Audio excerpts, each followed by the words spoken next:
Hello friends, Mithu kitchen ব্লগসে আপনাদের স্বাগত। আজকে আমি বানিয়ে দেখাবো সকাল বা সন্ধে চায়ের সাথে খাওয়ার জন্য দারুণ স্বাদের কাঠি ভাজা বা নমকিন। বাজার থেকে কেনার থেকে বাড়িতেই তৈরি করে নিতে পারবেন খুবই সহজেই, শুধুমাত্র একটি উপকরণ দিয়ে। নিয়ে নিচ্ছি 2 বাটি মেপে বেসন। যে কোনো বাটি বা কাপ মেপে আপনারা নিয়ে নিতে পারবেন, তাহলে কিন্তু সুবিধা হবে। আমি এখানে মিহিদানাওয়ালা বেসনটা নিয়েছি বা মিহি বেসনটা নিয়েছি। চাইলে আপনারা যে মোটা বেসনটা পাওয়া যায় সেটাও নিতে পারেন। তো 2 বাটি বেসন মেপে নিয়ে নিয়েছি। তারপরে আমি একটা বাটির মধ্যে দিয়ে দিচ্ছি 3 চামচের মতো সাদা তেল, দিয়ে দিচ্ছি হাফ চামচের একটু কম বেকিং পাউডার, আর দিয়ে দিচ্ছি জল। তো সব মিলিয়ে 1 বাটি করে নিচ্ছি। তারপরে দিয়ে দিচ্ছি পরিমাণ মতো নুন। একসাথে দিয়ে এভাবে চামচের সাহায্যে এই পেস্টটা তৈরি করে নিতে হবে। চাইলে একটু চামচটা এভাবে ফেটে নিতে পারবেন, তাহলে কিন্তু এই মিক্সারটা কিন্তু একেবারে বা লিকুইডটা একেবারে ঘন মতো হয়ে যাবে, সাদা রঙের, যেভাবে ডালদা তৈরি হয় সেভাবে হয়ে যাবে। তো এইভাবে করে মেশানো হয়ে গেছে। এইবার আমি নিয়ে নিচ্ছি বেসন। এর মধ্যে কিছু গোটা উপকরণ দিয়ে দিচ্ছি কাঁচা জোয়ান, দিয়ে দিচ্ছি পরিমাণ মতো কালো জিরে, আর দিয়ে দিচ্ছি পরিমাণ মতো হলুদ গুঁড়ো। আর একটু ঝালঝাল হবে তার জন্য লঙ্কার গুঁড়ো দিয়ে দিয়েছি। দিয়ে শুকনো উপকরণটাকে আগে আমি হাত দিয়ে মেখে নিচ্ছি।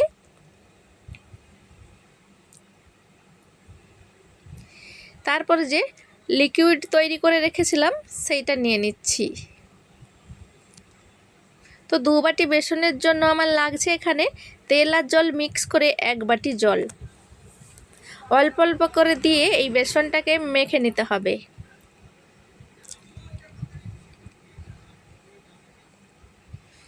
দেখুন, এভাবে করে অল্প অল্প করে জলটা দিয়ে বেসনটাকে হাত দিয়ে মেখে নিতে হবে।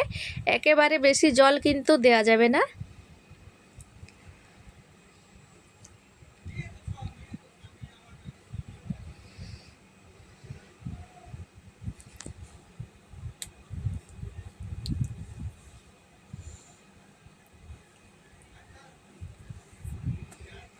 দেখুন, মাখতে মাখতে কিন্তু এভাবে একটা চটচটে ব্যাটার তৈরি হয়ে যাবে।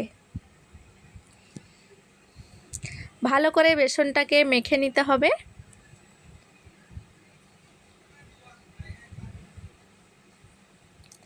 চাইলে কিন্তু এখানে আপনারা হিংটাও দিতে পারবেন। হাত দিয়ে এভাবে করে বেসনটাকে মেখে নিয়েছি। একটু ফেটিয়ে নিচ্ছি যাতে বেসনটা একটু হালকা মতো হয়ে যায়। ফ্রেন্ডস, পুরো ভিডিওটা দেখে ভালো লেগে থাকলে লাইক কমেন্ট শেয়ার করে চ্যানেলটিকে সাবস্ক্রাইব করার অনুরোধ রইল। তো দেখেই বুঝতে পাচ্ছেন আমি একটু হাত দিয়ে ফেটিয়ে নিয়েছি।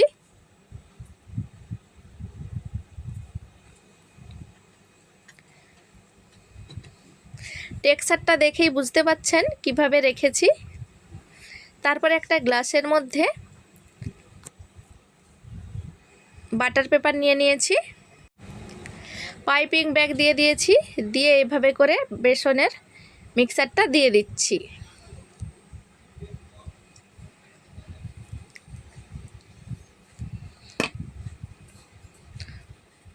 পুরো ব্যাটারটা কিন্তু এই পাইপিং ব্যাগের মধ্যে নিয়ে নিতে হবে।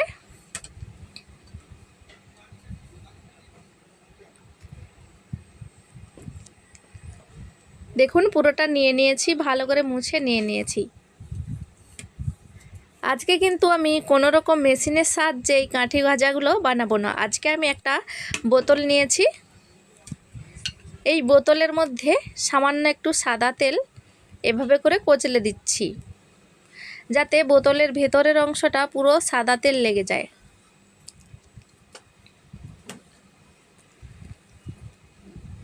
তারপরে এই পাইপিং ব্যাগে যে আমি ব্যাটারটা নিয়েছিলাম আস্তে আস্তে করে বোতলের ভেতরে ভরে নিচ্ছি, তাহলে কিন্তু খুবই সুবিধা হবে আর খুব তাড়াতাড়ি ভরা হয়ে যাবে।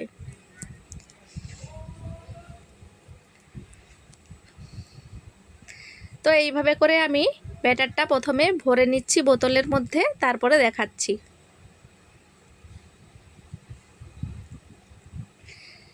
বন্ধুরা, এইভাবে করে চায়ের সাথে খাওয়ার জন্য এই নমকিনটা একবার বানিয়ে দেখুন বা কাঠি ভাজাটা বানিয়ে দেখুন। পুরো দোকানের মতো হবে আর খেতে অসাধারণ লাগে, খুবই ক্রিস্পি হয়। আর এই কালো জিরা দেওয়ার জন্য স্বাদটা কিন্তু দারুণ হয়। অল্প সময়েই তৈরি হয়ে যায়। বাড়িতে একবার বানিয়ে দেখুন, আর একবার বানিয়ে সারা বছর জুড়ে স্টোর করে রাখতে পারবেন।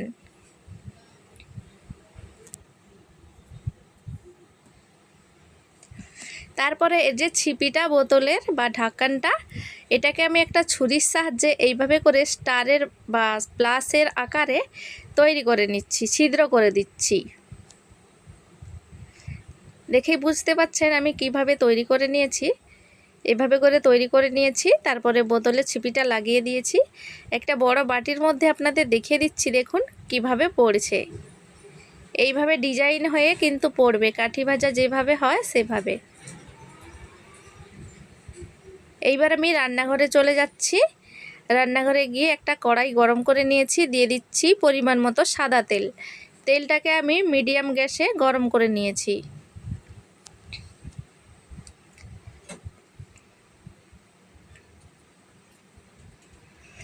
মিডিয়াম আঁচে গরম হয়ে গেছে। তেলটা কিন্তু আমি অতিরিক্ত গরম করিনি। তার মধ্যেই দিয়ে দিচ্ছি এভাবে, বোতলটাকে একটু হালকা প্রেস করলেই এভাবে হয়ে পড়বে, কাঠি ভাজার আকারে হয়ে শেপে হয়ে পড়বে।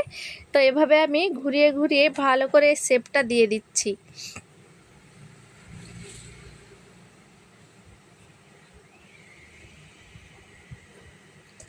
দেখুন দিয়ে দিয়েছি।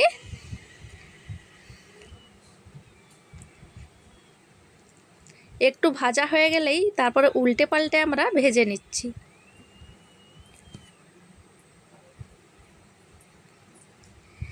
এভাবে করে উল্টে পাল্টে ভেজে নিচ্ছি। একটু লাল করে ভেজে নেব, তাহলে কিন্তু ভেতরটা ক্রিস্পি হবে।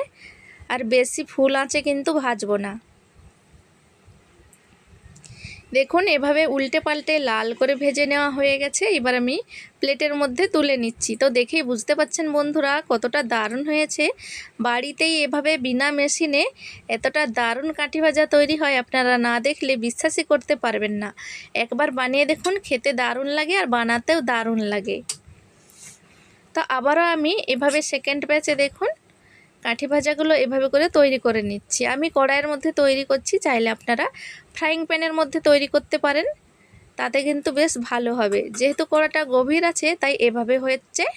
দেখুন এভাবে করে আমি সবগুলো কাঠি ভাজা তৈরি করে নিয়েছি। প্লেট ভরে গেছে একেবারে। দেখুন কতটা ক্রিস্পি হয়েছে। ভেঙেও দেখিয়ে দিচ্ছি আপনাদের। তো আমি এইভাবে করে একটু ভেঙে ভেঙে দিচ্ছি, তাহলে কিন্তু দেখতে ভালো লাগবে। চাইলে এভাবে করে আপনারা চানাচুরও তৈরি করতে পারবেন।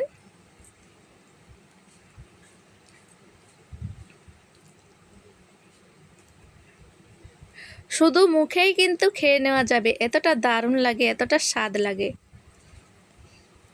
তো সবগুলো আমি ভেঙে দিয়েছি, প্লেটের মধ্যে সাজিয়ে নিয়েছি। তো ফ্রেন্ডস, আজকের এই কাঠি ভাজা রেসিপি আপনাদের কেমন লাগলো কমেন্টে জানাতে অবশ্যই ভুলবেন না। ভালো লাগলে একটা লাইক করে দেবেন।